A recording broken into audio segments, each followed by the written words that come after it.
The Realm. Do you know what the Realm is? It's the 1,000 blades of Aegon's enemies. A story we agree to tell each other over and over till we forget that it's a lie.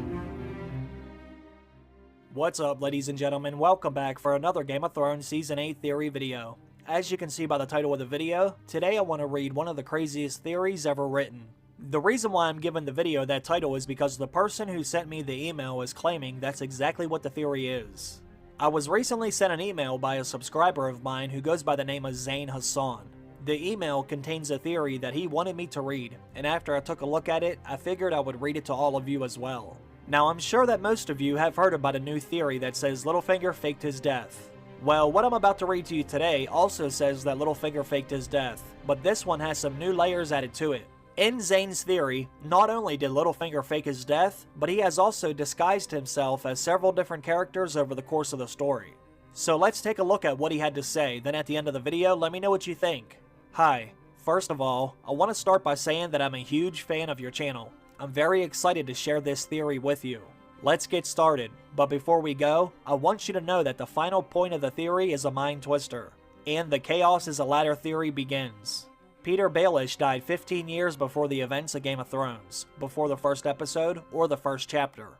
Petyr Baelish challenged Brandon Stark, Eddard Stark's older brother, in a duel when Brandon was promised to Catelyn. Here's a quote from chapter 40 in A Game of Thrones. Catelyn remembers the duel between Brandon Stark and Petyr Baelish. When Brandon saw the limited armor Petyr was wearing, he took off his armor. Petyr had begged her for a favor, but her father promised her to Brandon. As she had given the favor to Brandon, Catelyn had begged him not to kill Petyr, and he had agreed. The fight ended quickly with a deep cut to Petyr's ribs, which Catelyn was sure was fatal. That was the last time she had seen Petyr until King's Landing. Did you read that? Until King's Landing.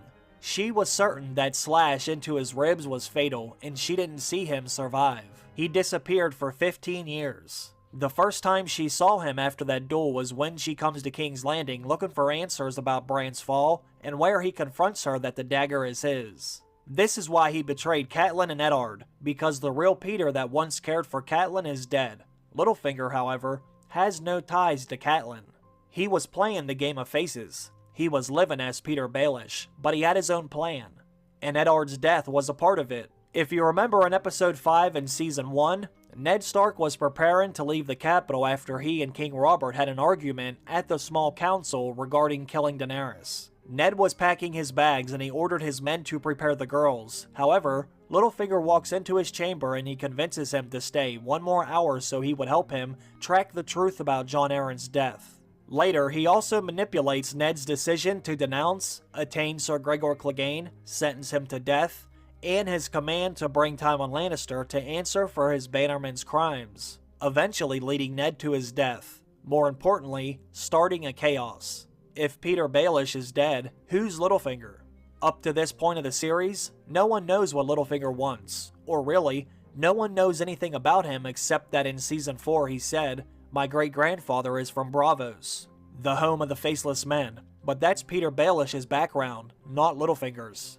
The sole thing we're certain about is that Littlefinger thrives in chaos. He sees it as an opportunity for advancement.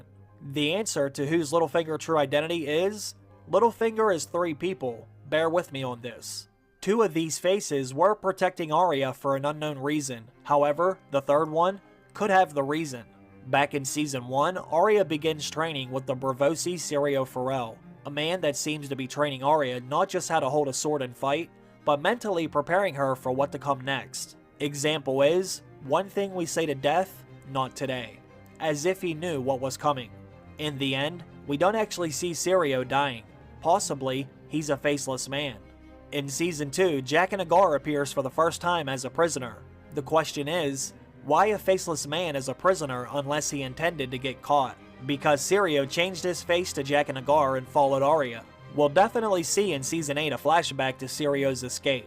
To support this claim, we go back to Jaqen H'ghar. In fact, the very first scene that he appears in, Jaqen was looking directly at Arya, knowing her identity even that she was hiding as a boy. What does this have to do with Littlefinger? At the same time of those events, Littlefinger left King's Landing on Cersei's command to locate Arya. Along to that fact, He was absent for many episodes on the show. As a faceless man himself, Littlefinger did find Arya. However, he was appearing to Arya using his other face, Jaqen H'ghar. He was returning as Littlefinger when Jaqen was gone as well. Jaqen disappeared for almost a season after he helped Arya escape Harrenhal. In sync with that, Littlefinger was gone during Jaqen's appearances. More importantly, whenever he appeared, he was traveling to war camps close to Harrenhal. When Cersei asked him for the reason of his absence, he confronted her that he was traveling. Remember, there are huge time gaps between a lot of scenes. HBO is so good at editing that it appears smooth. Remember that scene when Daenerys was at Dragonstone and within a blink of an eye, she and her dragon saved Jon north of the Wall? The same editing tricks could have been used during Jaqen and Littlefinger's appearance timing. Finally, when Arya decides to go back to Westeros, Jaqen appears happy to that fact. But why? Before why, in Season 7, Sansa is talking to Littlefinger about the Faceless Men. She tells him that Arya is one of them. Notice Littlefinger's reaction. He knows she's not. He witnessed it as Jaqen H'ghar when she told him, "A girl is Arya Stark of Winterfell and I'm going home." In Season 7, before Littlefinger got executed by Arya using his own dagger, he did two things. Number 1, he met with the girl in the stables. Number 2, he tricked the Starks into killing him. The faceless man that is hiding behind Petyr Baelish's face had a plan. But it changed when Bran became a direct threat to him. He feared that Bran will look into his past and learn his identity and what he had in mind. He realized that the danger when Bran repeated his famous line, "Chaos is a ladder." He knew what he was facing now. That's why he needed to trick the Starks into killing Petyr Baelish's face. Bran cannot see things if he didn't look into it, like Lyanna and Rhaegar's wedding. He didn't know about them until Sam had told him. He needed Bran off of his back so he can resume his plan quietly. He told Sansa, "When I try to understand a person's motives, I like to play a little game. I assume the worst." He was playing it before that scene. As a matter of fact, he's been playing it the whole time. Once again, it's the game of faces, the same game Jaqen H'ghar taught Arya in Braavos. An episode earlier, Littlefinger asked Sansa, "Why aren't you happy? What do you want that you don't have?" She answered, "At the moment, peace and quiet." However, he knew she wanted him dead, but her need of the Knights of the Vale was what kept him alive for the moment. Another danger added to Bran's vision. In the next episode, the famous and every Littlefinger theory scene happened. He handed a piece of metal to a girl in the stables, which is the coin of Braavos, aka the Faceless Men's coin. However, what not every other Littlefinger mentions, he knew that Arya was tailing him. Third Stark danger. So, he guided Sansa into catching his lies. He used her because he knows that she's a slow learner, just as she said. Because only death can pay for life, and that girl, who's a faceless man herself, needed to die so that he can live. We will eventually know more in Season 8 about the only death pays for life ties to magic, and why the Faceless Men don't fear death. They might be unkillable, like Jaqen H'ghar when he killed himself before Arya went blind. Finally, the true identity of Littlefinger, Jaqen H'ghar, and Syrio Forel. The mastermind Faceless Man is Rhaegar Targaryen. Let me explain this. Rhaegar was born amidst a terrible event at Summerhall where fire destroyed the castle and killed other Targaryens, including Aegon V and Duncan the Small. The Crown Prince grew up with a complex fascination for the runes. Here he was happiest, yet also saddened by the memory of the tragedy. Refer to Chapter 42 in A Storm of Swords. He did like to visit it by himself and sleep in the ruined hall of Summerhall beneath the moon and the stars. Maester Aemon thought that Rhaegar's birth was associated with the prince that was promised, but Rhaegar later thought that the legend was associated with his own son, Aegon. In a way, Rhaegar was the dragon that hatched at Summerhall.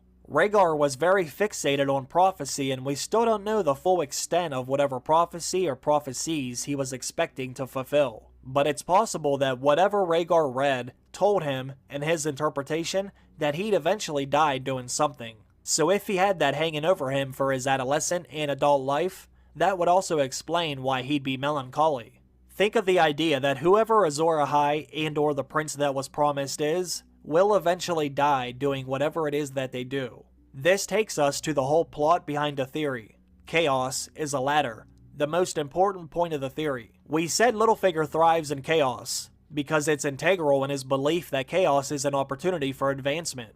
This is why Littlefinger started a chaos before the events of Game of Thrones. He convinced Lysa Arryn, Catelyn Stark's sister, to murder her husband Jon Arryn, the Hand of the King. He started another chaos at the beginning of Game of Thrones. He sent the assassin with his dagger to make the Starks and the Lannisters go into war.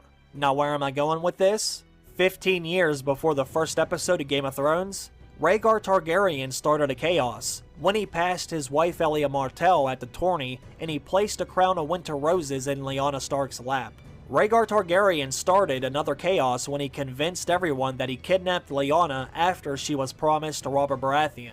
Now he also added 5 different points that support the claim that Rhaegar is Littlefinger. Number 1. When King Robert defeated Rhaegar during the rebellion, Rhaegar's body was never found. Number 2. The Valyrian dagger. When the assassin was sent to kill Bran after his fall, the dagger appeared for the first time. We learn later it was Littlefinger's, as he admitted to Catelyn Stark. He lies and says he lost it to Tyrion Lannister. In Season 7, Sam is reading the old books in search for Dragonglass. However, a page comes by with that dagger drawn on it. If you try to read it, you can make out that only Valyrians had this sort of weapons and they used it to decorate it with dragonglass and rubies. Targaryens used to decorate their ornaments, weapons, and shields with rubies. Rhaegar's shield was decorated with rubies the day he was defeated. That's how the river was named Ruby's Ford. How did it come to the possession of Littlefinger, unless he's Rhaegar? Number 3. The soundtrack. Littlefinger's theme music is used many times before we are introduced to Peter Baelish's character. Many times in key moments that we learn seasons later, he's actually behind the events. One scene that Chaos is a Ladder soundtrack was used in is a crucial scene confirming my theory. At the episode's final scene when Arya was escaping King's Landing as Ari the Boy, with Hot Pie, Gendry, and Jaqen H'ghar, Littlefinger's face, aka Rhaegar's face. The latest teaser, The Feather. Littlefinger's sigil is a mockingbird. As the teaser goes by, the feather is a crucial element in Jon's parentage. Perhaps the only house with a bird sigil is Littlefinger's. Number 5. In the crypts, while speaking to Sansa about Lyanna and Rhaegar, notice his reaction when Sansa says, How many tens of thousands had to die because Rhaegar chose your aunt? Yes, he chose her. And then he kidnapped her and raped her.